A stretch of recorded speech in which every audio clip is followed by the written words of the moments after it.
ট্রানজিশনটি হওয়ার কথা, মেবি হয় নাই,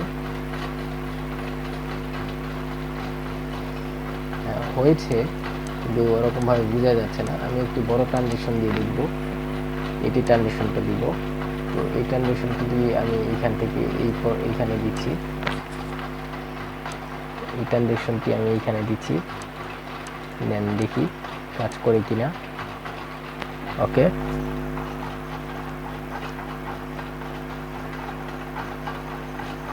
ওয়াও, এটা কিন্তু খুব সুন্দর করে কাজ করেছে, কোনো ঝামেলা হয়নি। তো এইভাবে আমরা চাইলে একটি ইয়াতে ট্রানজ্যাকশনে কিন্তু দিয়ে নিতে পারি।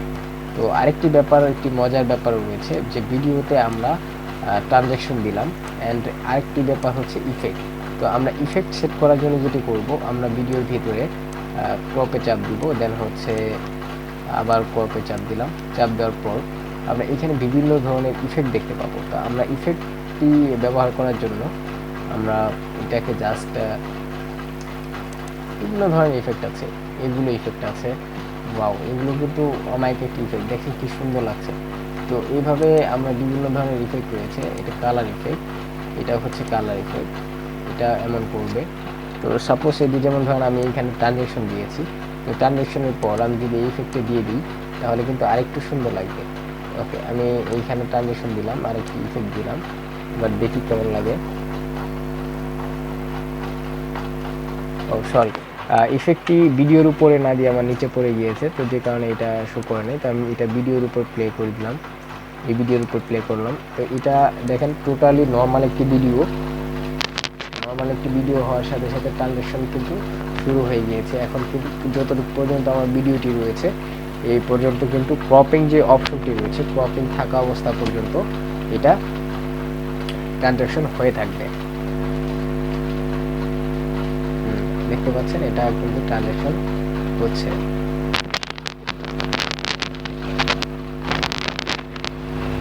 দারুণ,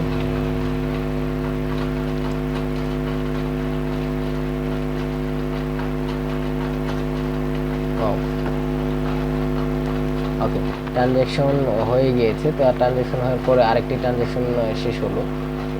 তো ট্রানজ্যাকশন শেষ হওয়ার সাথে সাথে ইফেক্টটাও কিন্তু আমরা দেখতে পেয়েছি। তো এভাবে আমরা চাইলে আমাদের যে ভিডিওটি রয়েছে সেই ভিডিওতে আমরা ইফেক্টগুলো ব্যবহার করতে পারি। এখানে আরও বিভিন্ন ধরনের ইফেক্ট রয়েছে, এগুলো আমরা ডাউনলোড করে ইউজ করতে পারবো। তো আমি একটা ইফেক্ট দিচ্ছি, এটা আছে। তো একটা ইফেক্টের উপর আমরা আরেকটা ইফেক্টও ব্যবহার করতে পারি।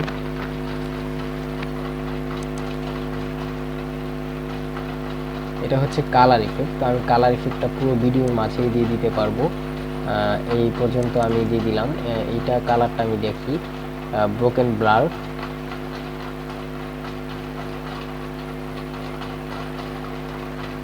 এখানে অনেক ধরনের ইফেক্ট রয়েছে, আরও ইফেক্ট রয়েছে, এটা ইফেক্ট রয়েছে। তো এই ইফেক্টগুলো আমরা কিন্তু নিয়ে ব্যবহার করতে পারবো আমাদের ভিডিওতে, ব্যবহারের সাথে অ্যামেজিং। তারপর আমাদের যদি ভিডিওটি থাকে এটাকে এলিমেন্টে করার জন্য এই এলিমেন্ট অপশনটিতে চাপ দিতেও পারবো। এখানে এলিমেন্ট অনেক ধরনের আছে, যেমন এইটা লাভ, এই লাভটা যদি আমি এখানে দিয়ে দিই তাহলে দেখতে পাবেন এই লাভটা এখানে শো করবে। তো দেখতে পাচ্ছেন, ওয়াও, এইখানে আমি ছোট করে দিতে চাচ্ছি, তো যে কারণে এই লাভটাকে আমি ধরে টেনে ছোট করে দিলাম, যে এটা জাস্ট মাঝখানে থাকবে, ভিডিওর প্লেয়ার মাঝখানে। তো এখন আমি যদি ভিডিওটা প্লে করি তাহলে দেখতে পারবেন যে ভিডিওটি কিন্তু ওয়াও, এটা কিন্তু চলে আসছে মাঝখানে। তো বড় হয়ে আসার কারণ হচ্ছে এখানে দুইটা পড়ে গেছে। তো এটা আমি কিন্তু ক্রস করে দিই, এখন সরাসরি ছোট আসবে, এখন কিন্তু আর বড়টা আসবে না। তো এটাও একটি চমৎকার একটি এলিমেন্টস। তো এখানে অনেক ধরনের এলিমেন্টস রয়েছে, যেমন জোস রয়েছে। তো আমি জোসও দিয়ে দিলাম, এখানে যদি দিই তাহলে জোস হয়ে শেষ হয়ে যাবে। এটাকে আমি ছোট করে দিতে পারি, আমি ছোট করে দিচ্ছি, সাপোজ ছোট এই পর্যন্ত করে দিচ্ছি। এখন যদি আমরা দেখি, ওয়াও, ভিডিও মধ্যে জোস লিখে চলে গেল। তো এটা একটি অ্যামেজিং একটা ব্যাপার, যেটা খুবই ভালো। এটা ইউজ করতে পারেন আমাদের। তারপর যদি আমরা কিছু ইঙ্গিত করে দেখিয়ে দিতে চাই, যেমন অ্যারো মাধ্যমে, তো সেটা করার জন্য আমরা এখান থেকে করতে পারি। তো সাপোজ এখানে আমি নিয়ে এলাম, এটা হচ্ছে আমার যে ইটি রয়েছে, এলিমেন্টটি রয়েছে, এই এলিমেন্টটি আমি এখান থেকে সেট আপ করে দেবো। তো সেট আপ করার জন্য আমি এটাকে ছোট করে নেব। ছোট করে নিয়ে আমি এটাকে হাতের যে ঘড়িটা রয়েছে, আমি ঘড়িটাকে মার্ক করে দেখিয়ে দিলাম, সাপোজ এই যে ঘড়ি। তো এখন আমি এটাকে এখান থেকে নিয়ে দেবো। দেখেন, হ্যাঁ, এই যে ঘড়িটা কিন্তু দেখিয়ে দিল। ঠিক আছে, তো এইভাবে আমরা ভিডিওর কিছু অংশে আমরা বিভিন্ন ধরনের যে অ্যারো চিহ্নটি রয়েছে, এই অ্যারো চিহ্নটিও ব্যবহার করতে পারি। তো স্ক্রিনশট, এটার মাধ্যমে হচ্ছে আমরা ভিডিওটাকে বিভিন্ন স্প্লিটিং করতে পারবো, অর্থাৎ একটি থেকে আরেকটি থেকে আরেকটি স্ক্রিন, অর্থাৎ একটি ভিডিওতেই আমরা 2-3 স্ক্রিনে দেখতে পারবো। তাহলে এটা আমরা একটি ইউজ করে দেখতে পারি। তো এটা আমি একটি স্প্লিটিং দিলাম। ওকে, একটি স্প্লিটিং দিলাম, দেন এটাকে আমি প্লে করে দেখি এটা স্লিপ হচ্ছে কিনা, তাহলে বোঝা যাবে। এটা কিন্তু দুইভাবে বিভক্ত হয়ে গিয়েছে, বাট এটা স্লিপিং না হওয়ার কারণ হচ্ছে এখানে আমি কোনো কিছু স্লিপ করে দিইনি। তো কোন ভিডিওতে কী হবে, তো এটা স্লিপ করার জন্য যেটি করতে হবে, এখান থেকে যে ভিডিওটি রয়েছে এই ভিডিওটি স্লিপ করতে হবে। তো এটা 1 নাম্বার, এটা 2 নাম্বার, বিভিন্ন ধরনের এইভাবে স্লিপও আমি করতে পারবো। তো স্লিপটা দিচ্ছি না, আমি আবার স্লিপটা কেটে দিলাম।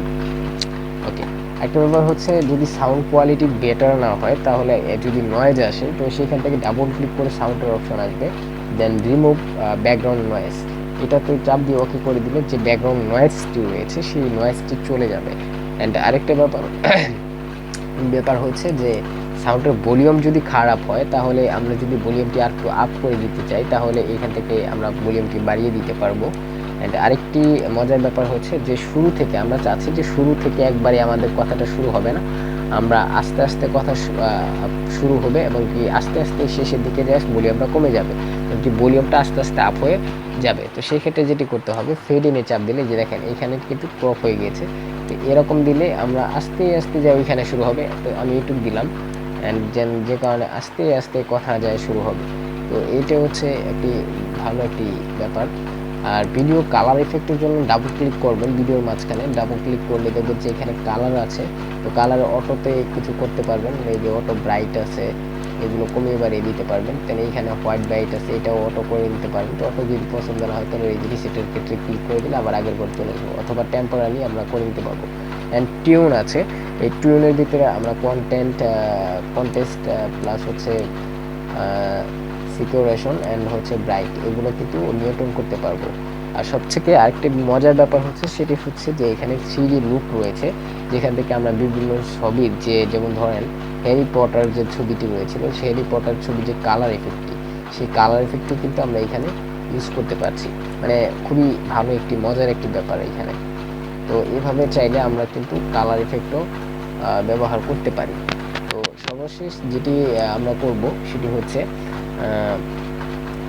আমরা এখান থেকে আরেকটি ব্যাপার, এখানে কিন্তু লাইব্রেরিতে কিছু সাউন্ড ইফেক্ট রয়েছে, আমরা এখান থেকে সাউন্ডও ব্যবহার করতে পারি, ডিফল্ট সাউন্ড।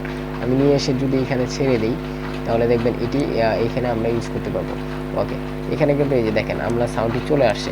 তো এখান থেকে আমরা কিছু অংশ ব্যবহার করতে যদি চাই, সেক্ষেত্রে আমরা কিছু অংশ নিয়ে এটাকে বাকিটুকু কেটে দিয়ে আমরা এই কিছু অংশ ইউজ করতে পারি, ব্যবহার করতে পারি।